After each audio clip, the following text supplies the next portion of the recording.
Bonjour à tous et bienvenue dans cette vidéo. Aujourd'hui nous sommes en plein cœur de l'hiver, il fait froid et la biodiversité a comme disparu.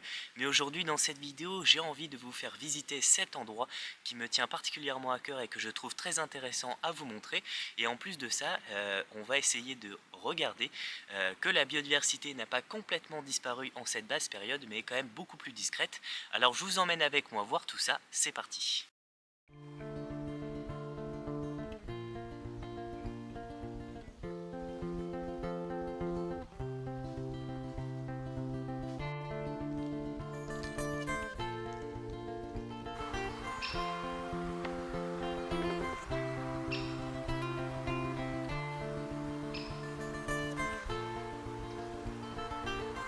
Et avant que la vidéo commence, j'en profite pour vous rappeler que votre abonnement et que toutes les autres interactions que vous pouvez faire avec cette vidéo et les autres vidéos de la chaîne sont vraiment très importantes.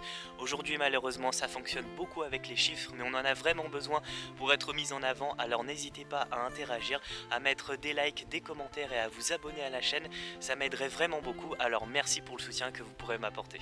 Alors pour vous donner quelques petites infos sur le milieu, aujourd'hui je me situe en périphérie d'un petit village et donc c'est vraiment typique de la nature un peu des Hauts-de-France, ou en tout cas du milieu naturel, parce qu'on est vraiment dans un endroit où les bois et les champs ils s'entremêlent un petit peu, il y a pas mal de haies et il y a aussi quelques petites rivières ou cours d'eau qui passent pas loin, et ça c'est vraiment un petit plus parce que c'est des choses qu'on ne retrouve pas régulièrement, notamment dans les sous-bois.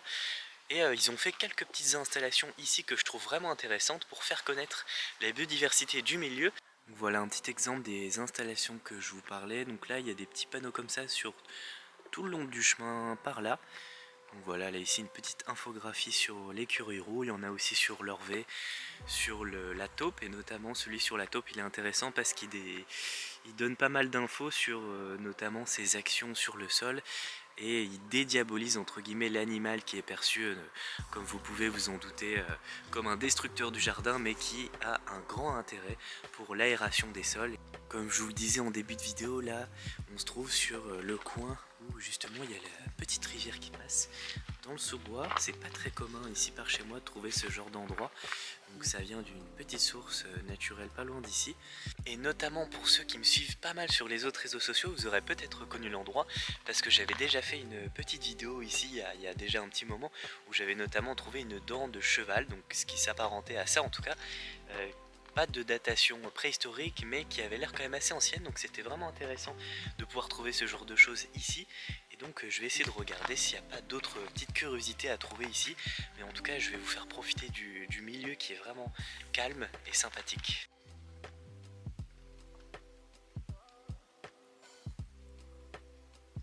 Bon alors malheureusement le milieu est pas très propre parce que ici ça fait une grosse descente et le chemin est passé en haut, et les gens ils ont pour habitude de déverser leurs déchets verts ici, et malheureusement il n'y a pas que du végétal parce qu'il y a beaucoup de pots en plastique et de restes un peu de sacs aussi, donc c'est un peu dommage.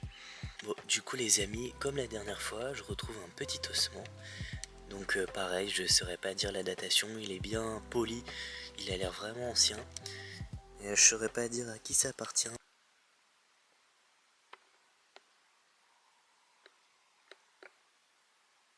Donc ici, une petite plante qu'on retrouve vraiment beaucoup au bord de l'eau ou dans les fossés, ou en tout cas dans les milieux assez humides et ombragés. Certains d'entre vous l'auront reconnu tout de suite, il s'agit de la scolopendre officinale, on l'appelle aussi herbarate ou langue de cerf. Langue de cerf, voilà, avec sa forme vraiment très longue qui fait penser à une langue, et scolopendre parce que à l'arrière, voilà, on retrouve cette organisation avec les spores où ça fait vraiment penser à une scolopendre. Donc cette plante-là, elle fait partie de la famille des fougères, et elle est protégée dans certains départements et régions françaises. On l'utilisait autrefois pour ses vertus médicinales, mais aujourd'hui voilà, on le fait plus.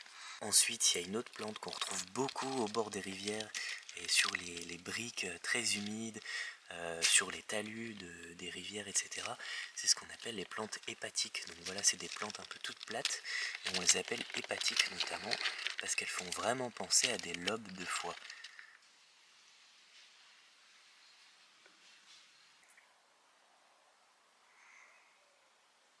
Alors là les amis, sur le chemin, comme ça peut arriver souvent, on retrouve des plumes d'oiseaux, même si c'est pas la période de mue, ça peut arriver d'en trouver.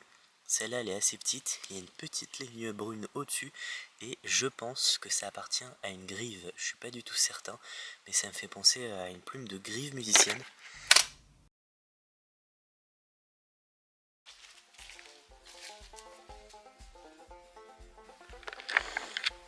Alors ici les amis, le long de ce chemin, juste entre le chemin et le champ, et ben comme je l'imaginais aussi à cet endroit, et ben on retrouve des empreintes d'animal sauvage. Et celui-ci, et ben on remarque que la pince est assez fine, comme vous pouvez le voir à mon doigt. Donc ici on est sur une empreinte de chevreuil, hein. Là il n'y a aucun doute. Et on a une aussi ici, et on peut essayer de supposer que l'individu repartait vers la forêt, qu'il doit y en avoir quelques-uns dans ce petit bois du coup mixte avec des pins et des feuillus.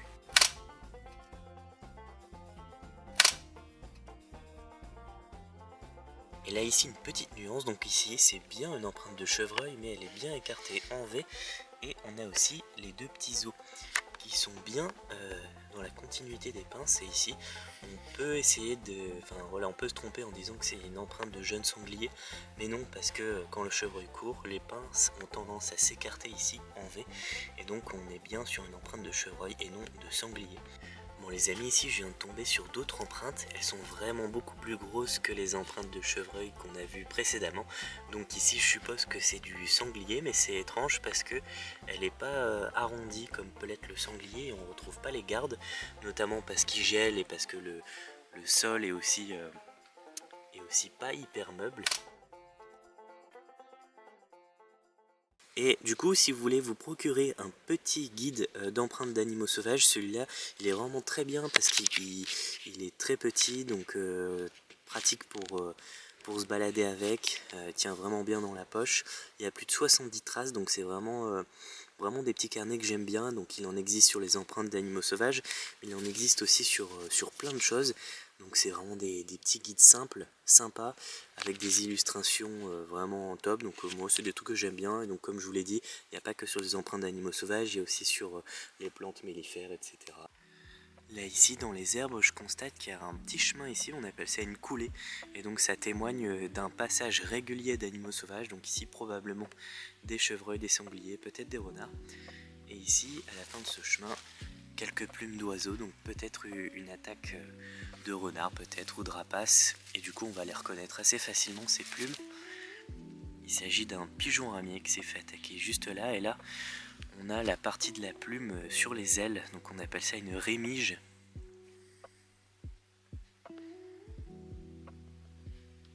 Là j'arrive sur un milieu vraiment intéressant, on est sur un beau petit talus. Donc dans la Somme on appelle ça un lari ou un coteau calcaire, donc c'est le genre d'endroit où pendant l'été on peut retrouver quelques espèces assez rares, notamment des orchidées sauvages, quelques insectes aussi, souvent des petits criquets, des grillons, etc. qui se baladent là-dedans, donc c'est vraiment intéressant de tomber sur ça. Et en fait c'est légèrement arbustif et ça permet aussi à certains oiseaux rares des champs de subsister, comme le bruyant jaune, quelques autres espèces aussi comme les hippolaïs, etc.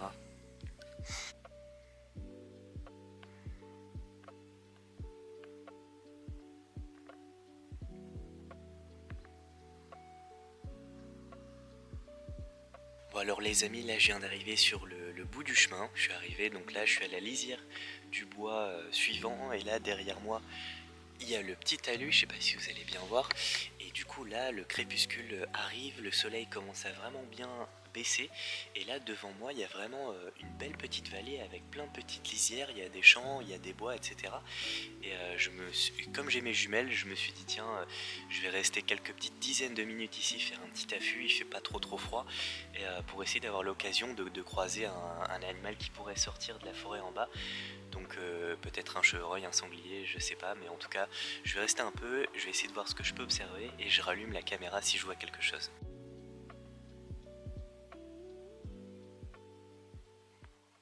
Bon alors les amis, on arrive à la fin de la vidéo, là il commence vraiment à faire froid, j'ai vraiment rien vu durant mon affût, j'y suis resté à peu près une bonne vingtaine de minutes mais vraiment aucune observation, mais du coup si on peut faire un petit résumé de la sortie, on constate quand même que la vie sauvage est toujours présente malgré l'hiver, à commencer par l'indice de présence de pas mal d'animaux sauvages, donc notamment chevreuils et sangliers qu'on a pu observer tout le long du chemin. Et moi personnellement je vous ai pas forcément montré mais j'ai vu pas mal d'oiseaux aussi. Donc ici c'était vraiment le milieu parfait pour l'observation de bus variables, j'en ai vu quelques-unes, aussi quelques faucons cresserelles, quelques petits passereaux, donc voilà, merles, linottes aussi, etc. J'ai vu aussi un groupe de geais des chênes, enfin voilà, il y a quand même pas mal de vie sauvage malgré l'hiver et c'était quand même assez intéressant de pouvoir sortir malgré le froid.